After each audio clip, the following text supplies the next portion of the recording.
Hello, and welcome to our roadshow on what you may not know about food storage, shopping, and food waste. This is jointly sponsored by the United Way of Greater Waterbury and Sustainable Southbury. Food waste is a dirty shame. You go to your favorite grocery store, maybe it's Stop and Shop, ShopRite, or Laban's, and come out with 4 full bags of groceries. Before you get in your car, you toss one of those bags out in the garbage. Does this sound ridiculous? Of course it does. But that's in essence what food waste looks like every day across our country. Another important component is menu planning. I like to plan 3 to 4 days' meals and then make my shopping list. This, of course, is in a perfect world, and it doesn't always work out like that. Over the years, my wife Barbara and I have printed out or written out recipes of meals we really like. Last year, I got tired of rummaging through a binder of recipes that were very unorganized and organized our recipes into a really nice cookbook that we leave on the counter, which reminds us to look up recipes to see what needs to be added to the grocery list. We make an effort to incorporate leftovers into meals, and we usually plan 3 to 4 days worth of meals. My wife performed the cooking duties for 35 years, upon which I took over those duties after I retired from the corporate world. I tend to make enough for 2 or 3 meals with some of our recipes, and I freeze portions for 2 additional meals. Our leftover night entails looking through the refrigerator or the freezer to heat up a previously made dinner. Here are a few meal planning tips.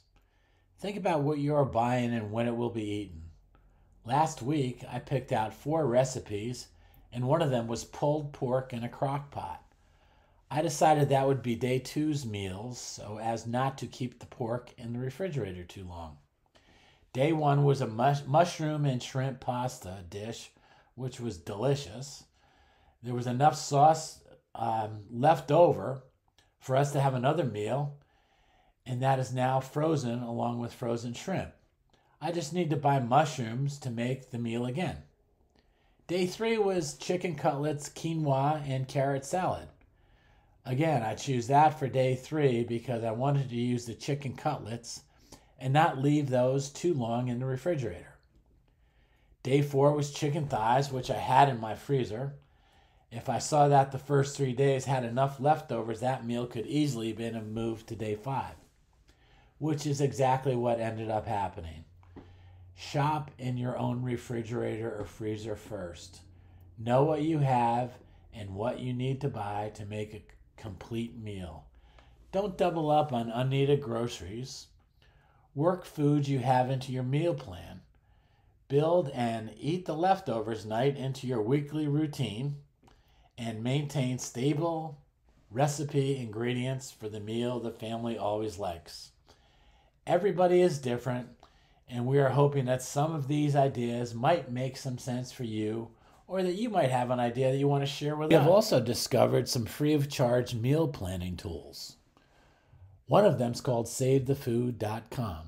I really like this website, which was developed by the National Resource Defense Council, also known as the NRDC. They have a guesstimator which helps you plan for a party. This can really help you estimate enough, but not too much.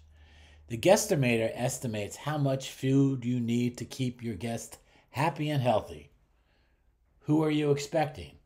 Are your guests small, average, or big eaters? How many leftovers do you want? You choose the main dish, sides, and desserts. The number of people and the types of eaters determines how much is needed and how much of each item. They have hints and tips as well as recipes. Some of the most important tips that you should keep in mind is when you're shopping. Promotions tend to encourage you to purchase unusual items that you may not need, or large portions that spoil before you have a chance to use them in a recipe. Avoid impulse or bulk purchases, especially produce and dairy that spoil rather quickly. Don't buy more food than you need for the meals you are planning. On the last page of our handout is a chart on how long you can safely keep food in your refrigerator. One of our favorite meals is roast chicken. You should only keep a whole chicken in the refrigerator for 1 to 2 days. If you're shopping for 3 to 4 days, make sure you cook your chicken within those first 2 days.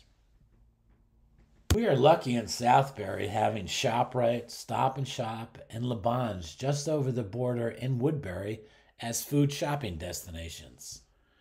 Planning meals for the week is optimal, but if you shop only once a week, make sure you don't leave foods in the refrigerator to spoil. Add quantities to your shopping list. Also consider how many meals you'll make with each item. For example, salad greens, I will need enough for 2 lunches. SustainableSouthbury.org's website is a wealth of information. We have a resource page with links with so much information, but if you can't find what you're looking for, please contact us. If you have any ideas or things that you do to prevent food waste or suggestions about what could be added to this presentation, please drop us a line. And then if you know of a group of people that would benefit from hearing this presentation, we are available mornings, evenings, or any day of the week. Thank you very much for your time.